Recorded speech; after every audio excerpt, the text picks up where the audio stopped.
Ladies and gentlemen, sons and daughters of the soil, children of promise, I welcome you to a truth so old it sings in the bones, and yet so fresh it dances in the soul. Sit still, lean in, and listen with the ears of your spirit, for I am about to tell you what your grandmothers always knew, and what the world tried to make you forget. You see, God didn't just give us earth to walk on. He gave us the elements, the sacred tools of his wisdom. And when you mix two of his holiest gifts, salt and honey, you awaken something the world cannot contain. I'm here to tell you, mix salt with honey, and in 7 days you will begin to see abundance bloom like roses after the rain. Salt, my dear child, is older than your questions and wiser than your worries. It is the mineral that remembers the beginning of time, that remembers when the seas were young and the mountains were still sleeping in the belly of the earth. Ah, my dear, Mr. Salt, my dear child, is older than your questions and wiser than your worth. You awaken something that begins with a sigh, and the mountains were still sleeping in the belly of the earth. Ah, salt is the mineral that remembers the beginning. Salt is patient. It waits for generations beneath the soil, gathering power, storing memory, holding the silent prayers of those who came before us. And you must understand this. Salt is not just seasoning, not just a pinch of flavor. It is covenant. It is preservation. It is protection. It is God's own way of teaching us that what he gives is meant to endure, to last, to keep us from rotting away in our doubts and fears. Long before our mothers' mothers were born, salt was used to seal sacred promises. Kings and prophets and wandering tribes in the desert held salt in their hands and understood that it was more precious than gold, more necessary than even honey on the tongue. You see, salt does not just add taste to life. It preserves what is good. It purifies what has been tainted. It stands as witness that what God has spoken over you shall not spoil, shall not wither, shall not fade in the heat of the world's scorn. When you hold salt in your hands, you are holding generations of covenant. You are holding the wisdom of oceans, the sweat of your ancestors' brows, the tears they shed so you could stand here today, strong, whole, unbroken. Do not let the world tell you it is small, insignificant, or common, for it is the simple things, child, that God uses to confound the mighty. Salt is common, yes, but it is also holy. It is humble, but it is also powerful. Think of the old mothers in the kitchen stirring pots of beans and rice, whispering prayers over bubbling stew while dropping in that pinch of salt. Think of soldiers carrying salt in their packs to heal wounds on the battlefield. Think of babies born into this harsh world, rubbed with salt in ancient tradition to guard them from harm, to remind the devil he cannot touch what God has set apart. That is salt, my dear one, a barrier, a promise, a shield and a bridge, all at once. And I want you to remember this truth. When Jesus spoke to the crowd, when he looked upon the faces of fishermen, beggars, widows, and the broken-hearted, he did not say they would become salt. He said, "You are the salt of the earth." He was reminding them, reminding you, that you already carry the power to preserve what is good, to season the world with kindness, to stand as witness to a God who does not forget his children. Salt is not loud, but its absence is felt immediately. Salt does not boast, but when it is missing, everything is bland. Everything is weak. Everything falls apart. That, my darling, is how your spirit should move through this world. Quiet strength, humble power. the ability to keep what is good from spoiling, to stand between the rot and the hope, to hold the line when everything threatens to collapse into decay. And yes, salt can sting. When poured on a wound, it burns like fire. But do not curse that burn. It is the sting that heals, the pain that purifies, the cleansing that prevents the wound from turning rotten. Your words, your truth, your very life must sometimes be salt in the wounds of this world. Painful, yes, but necessary to bring healing, to keep the soul from growing gangrene with bitterness and hate. I tell you, don't you shrink from your calling. Don't you dull your shine so others can stay comfortable. You are salt. You are necessary. You are chosen to stand watch over the blessings God has given you, to protect the goodness He has planted in your spirit, in your family, in your future. And when you mix that salt with honey, you do something miraculous. You remind the universe that life is both bitter and sweet, that preservation is holy, and that healing flows from the hand of the Almighty. Salt by itself is strong, but honey gives it mercy. Together, they transform every bitter trial into a sweet testimony. Child, you are not here by accident. You are not here just to watch others feast. You are not here just to watch others feast. You are here to keep the feast from spoiling. You are here to remind the world that what God makes is good, and that it stays good when you guard it with holy salt. So sprinkle a little on your doorstep. Stir a pinch into your prayers. Rub it gently on your heart, where old wounds still ache. Let salt remind you of the covenant you have with the God who loves you too much to let you spoil, too much to let you be trampled underfoot. God is integral. God is integral. To love the world you spoil, too much to let you spoil, too much to let you be trampled underfoot, under pressure of bondage to selflessness, to selflessness, to selflessness, to selflessness, to selflessness, to selfless. You, my dear, are the salt of the earth. Walk proud, walk humble. Walk knowing that in your quiet, in your strength, in your steadfast preservation of all that is holy and good, you carry a power older than the mountains and more enduring than the seas. Let the world taste and see. Let them know you by the flavor of your love, by the preservation of your hope, by the strength of your soul. For salt may be silent, but its presence changes everything. And so do you. Honey, let me tell you something about combining salt with honey. About setting your intention and stirring them together like a sacred potion in the palm of your hand. When you do this, you aren't just performing some ritual you read about. You are declaring with every grain and every drop that you are ready for transformation, that you are ready to let God take your bitterness and make it sweet, your trials and turn them into triumphs, your empty table and lay a feast upon it that will make your enemies hush with astonishment. Day one is where you begin, shaky maybe, unsure perhaps, wondering whether this simple act could change the course of your life. And child, I say to you, that is exactly how faith moves. Not with trumpets and fireworks, but with the quiet courage of a soul whispering, I am ready. That is all God needs.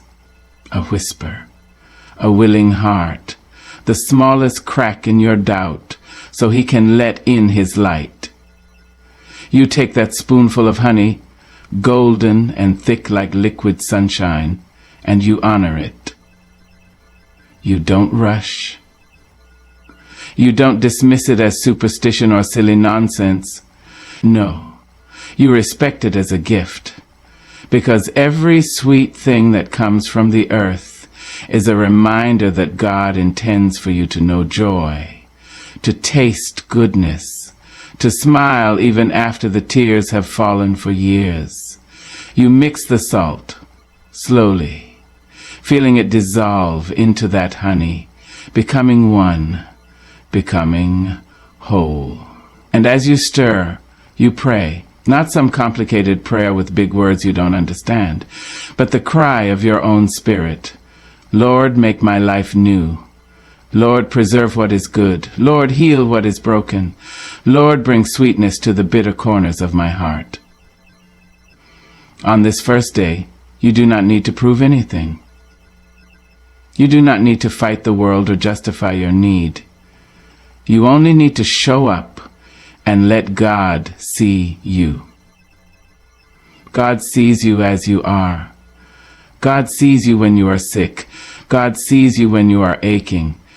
God sees you when you are destitute. God sees you when you are disappointed. God sees you when you are destitute. God sees you when you are sick. God sees you when you are destitute. God sees you when you are disappointed. God sees you when you are sick.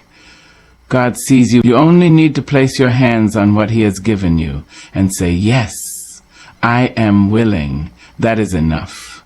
You rub that mixture on your wrists because your hands carry your story into the world. They hold your children. They sweep your floor. They work your fields. They lift in praise when you feel the Holy Spirit rising in your bones. You put a dab on your doorpost because your home is your sanctuary, and every door you walk through should be blessed, guarded, and claimed in the name of divine abundance. You let the smell rise and fill your home so that every evil spirit lurking in the shadows will flee, knowing you are covered in the promises of God. On this first day, you begin to notice something. Maybe it's small. The tension in your chest loosens just a little. Maybe you hear laughter where there was only silence before. Maybe the sun seems brighter, or the song of the morning bird a little sweeter. Child, do not dismiss these signs. God speaks in whispers first, testing your heart to see if you will listen, if you will notice, if you will say, thank you for the small before He gives you the large. And I want you to know, our ancestors, the ones who walked barefoot on blistering earth and still praised God with cracked lips, that their prayers were not in vain, because you are here continuing the journey, carrying the torch, lifting your hands and declaring victory before it comes. This is the beginning, and beginnings are holy. They may be messy, they may be small, they may feel foolish, but they are holy because they carry the seed of what is yet to come. Do not despise the seed, beloved. Do not spit on the soil because the fruit has not yet grown. Plant it with faith. Water it with gratitude. Let the salt and honey mixture be your first watering, the first kiss of the morning rain that coaxes green from dry ground. Some will laugh at you. Some will tell you you're wasting your time. Let them laugh. Let them chatter. Their words are wind, but your prayers are thunder. Let your spirit boom louder than their doubts. Let your faith stand taller than their disbelief. And remember this too. On this first day, you do not need to feel powerful. You do not need to feel holy. You do not need to feel worthy. God has never waited on your feelings to pour out His blessings. He only waits on your willingness. So come as you are, tired, uncertain, scarred, hopeful, trembling, strong. Bring your whole self to the honey and sold. God will do the rest. So lift your head, child. Look to the heavens and say thank you for this day, this chance, this breath in your lungs that is proof you still have a destiny to fulfill. You have begun. That is enough. That is holy. That is the first day of the rest of your abundance. Stand still in your kitchen or at your bedside, wherever you make this prayer, and listen. Somewhere in the hush of your heart, you will hear the ancestors singing. You will hear angels whispering. You will hear God himself saying, "It is good." And that is how you begin. That is how you stir the salt and honey and unlock the door to a life you have only dreamed about. Start here. Start now. Start with trembling hands if you must. But start.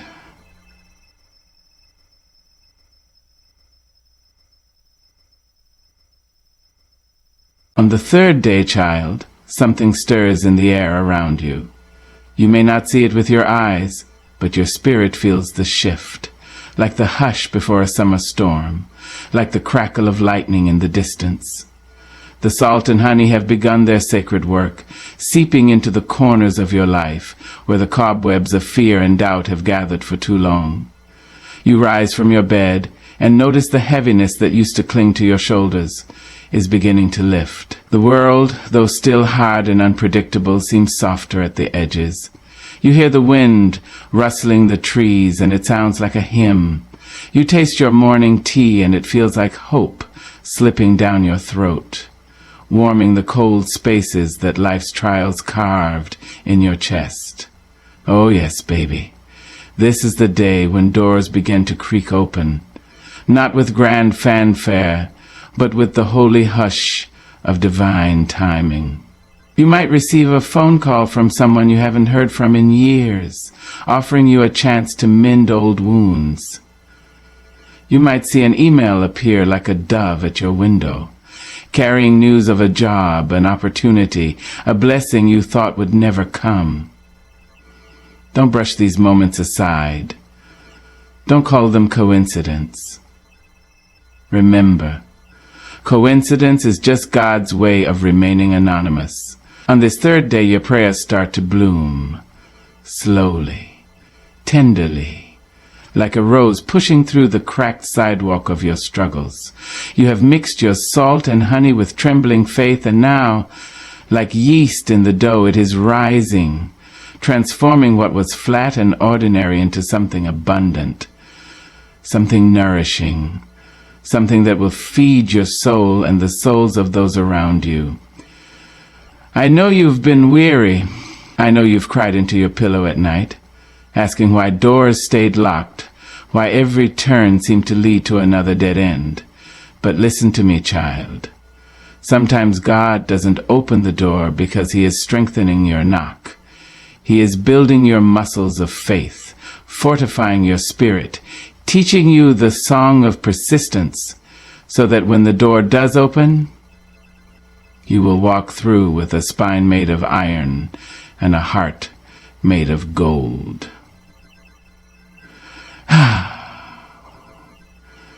Yes. Yes,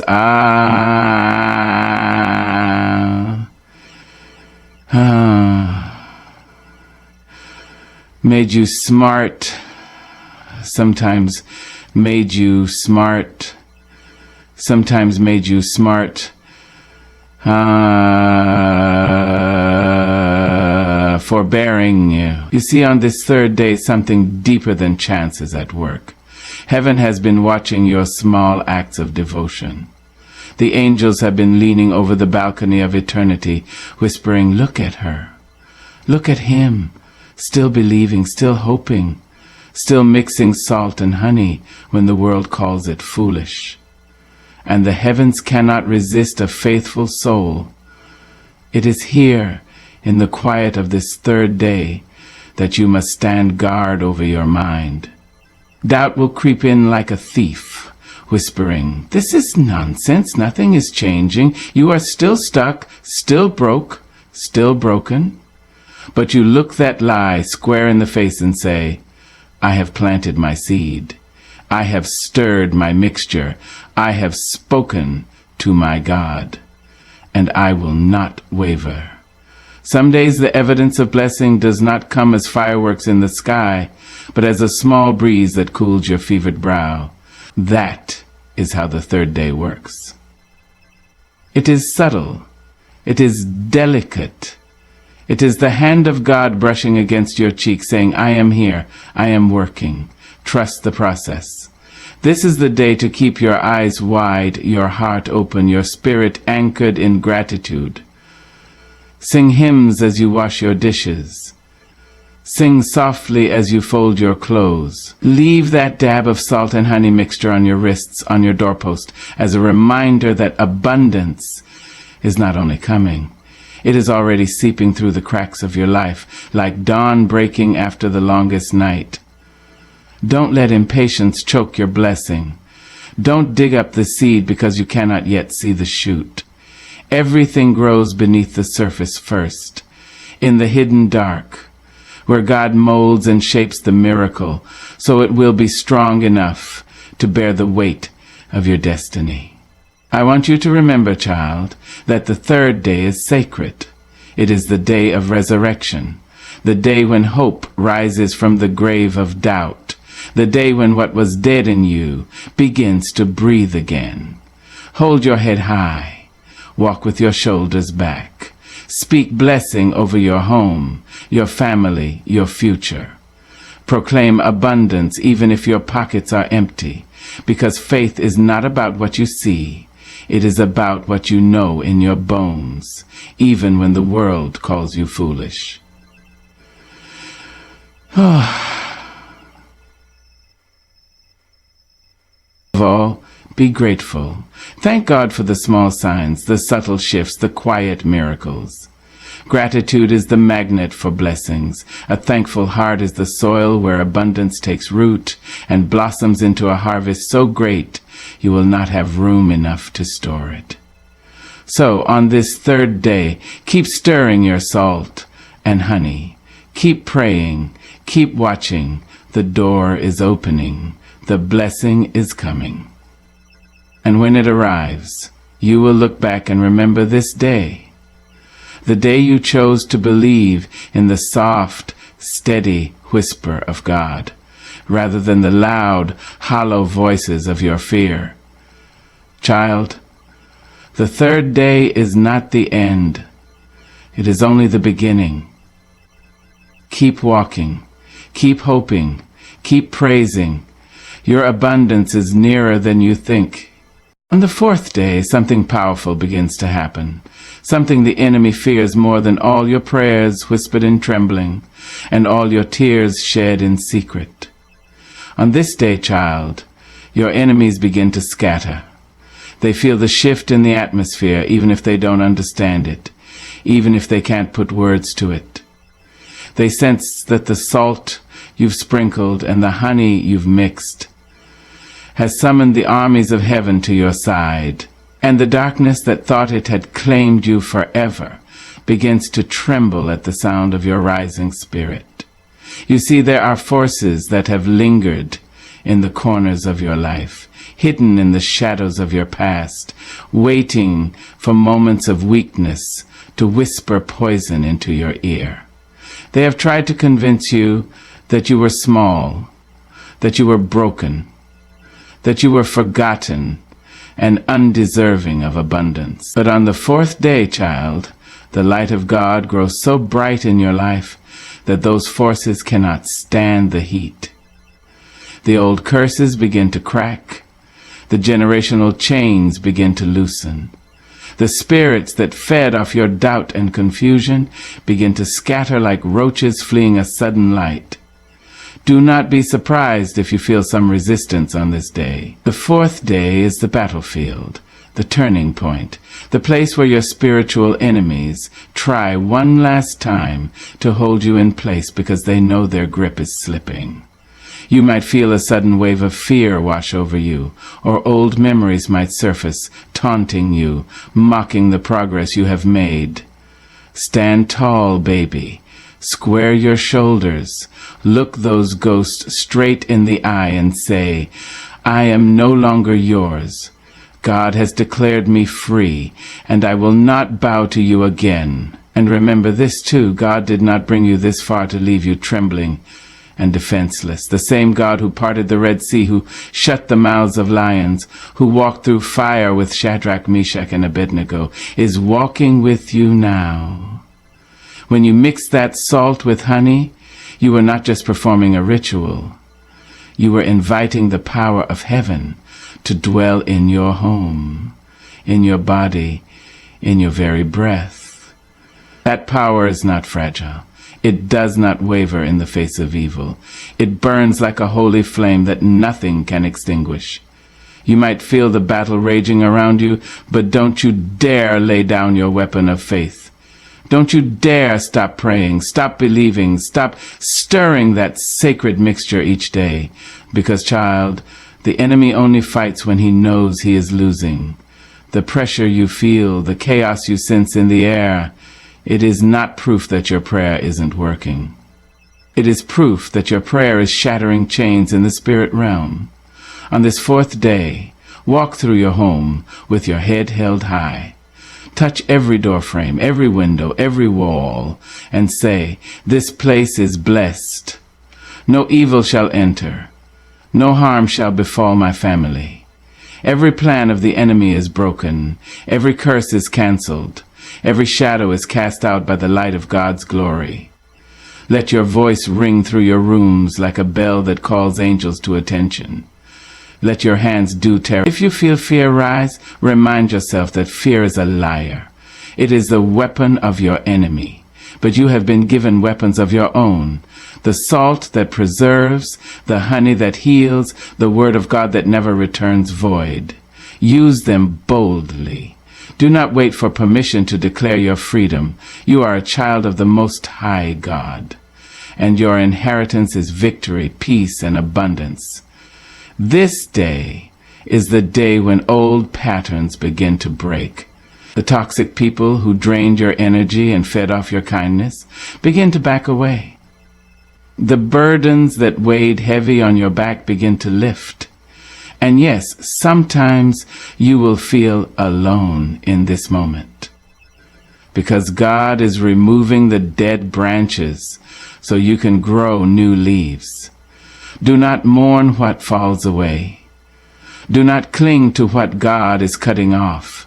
Sometimes the path to abundance requires pruning, requires letting go, requires cleaning the wounds, and tearing out the rot so something stronger can grow in its place.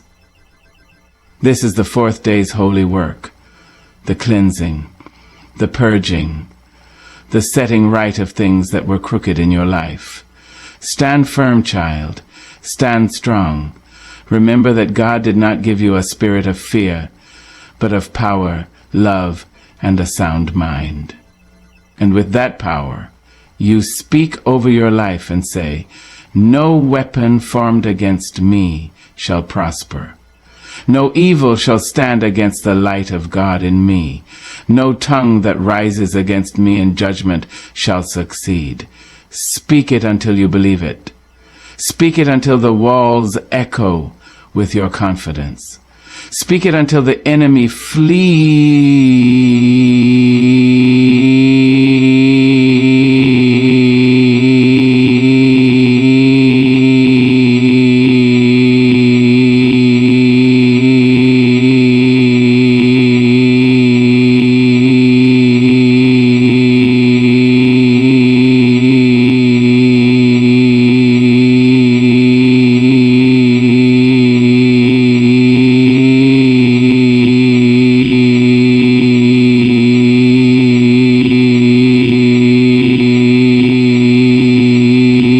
Because this, my child, is the promise of the fourth day, that God will scatter your enemies before you, that he will set a table in the presence of those who wished you harm, that he will turn every weapon formed against you into ashes beneath your feet. And when this day is done, when you lay your head down to rest, you will know deep in your bones that something has shifted, something has broken loose. Something dark has been driven from your life forever. Hold fast. Hold steady. The battle is fierce, but your victory is sure. God has not forgotten you. The salt and honey have done their work, and the light is driving out the darkness. Child, you are stepping into freedom, and soon you will step into abundance. Now comes the seventh day. A sacred hush falls upon your spirit, like the stillness of morning before the birds begin to sing. You've come a long way, baby. You've prayed and believed. You've stirred the salt and honey with trembling hope, with a faith both fragile and fierce. And now, you don't ask for anything. No begging, no pleading, no bargaining. On this day, you simply say thank you. Thank you for the doors that opened and the ones that stayed shut for my protection. Thank you for the doors that opened and the ones that stayed shut for my protection. Thank you for the doors that opened and the ones that stayed shut for my protection. Thank you for the doors that opened and the ones that stayed shut for my protection. Thank you for the doors that opened and the ones that stayed shut for my protection. Thank you for the doors that opened and the ones that stayed shut for my protection. Thank you for the peace that fell like soft rain after long storms of confusion. Thank you for the unseen battles you fought on my behalf. Thank you for being God, even when I didn't understand your ways. The seventh day is not about action. It's about recognition. It's about standing in stillness and seeing, really seeing, that abundance is not a destination, but a revelation. You don't have to chase what's already been assigned to you. You only have to become aware of it. The veil has been lifted. The seed has taken root. The honey and salt have done their holy dance. And now it's time to rest in the divine truth that God is faithful. Because you know the rain already came. All week you've stirred the mixture, touched your doorposts, anointed your wrists, whispered words into your morning and your midnight, and now God says, rest, my child. The work has been done. He doesn't mean your hands will never move again, but he means the striving can stop, the worry can leave, the doubt has no more room at your table. On the seventh day you put on a smile that comes from your soul, not your circumstance. You sit back not in laziness but in holy surrender. The salt and honey have opened the windows of heaven, and now it's your job to receive. Yes, receive. That's the thing many of us struggle with. Not asking, not praying, but receiving. We don't always believe we're worthy. We question if God really heard us. But the seventh day is about saying, I am ready. Not in fear, not in shame, but in the full dignity of someone who knows they are a child of the Most High. You walk through your home and it feels different, lighter, like the very walls have been washed in light. Your heart isn't racing anymore. Your mind isn't choked with worry. There is a steady calm, a warmth, a joy that doesn't come from the outside in, but from the inside out. And that, beloved, is what abundance really looks like. It's not the car or the title or the applause. It's that still, sweet place in the center of your soul where you and God sit together and just be. Now, you may not have seen the floodgates burst open with riches and rewards, but don't be deceived. The seventh day is when the shift becomes permanent, because for the rest of your life, you'll no more be deceived than you would be permanent. It is when the favor starts following you, not because you're striving for it, but because it recognizes you as a vessel it must flow through. Some things that seemed impossible on day one now seem inevitable. Some relationships that were broken begin to mend without force or control. Some opportunities begin to find you, as if heaven whispered your name in rooms you've never entered. That's what happens when you align with the divine. That's what happens when you mix salt with honey and dare to believe for 7 days straight. Let your home be quiet on this day. Light a candle. Play a hymn. Let gratitude rise like incense. This is a Sabbath of the Spirit. a holy pause in a world that never stops. You don't have to do to be worthy. You don't have to hustle to be seen. You just have to rest and receive. And this day, more than all the others, is when you share. Yes, baby, you share. Because God doesn't give for you to hoard.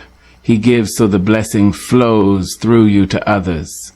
You take a drop of that honey and a grain of that salt, and you pass it on to your neighbor, your sister, your child, your brother, the stranger you meet on the path. You tell them, "Here, taste and see, the Lord is good." You become the evidence of abundance. You become the miracle, and not by performing or pretending, but by living in the overflow of grace. This is the day you remind yourself, I am whole, I am loved, I am enough. You remind yourself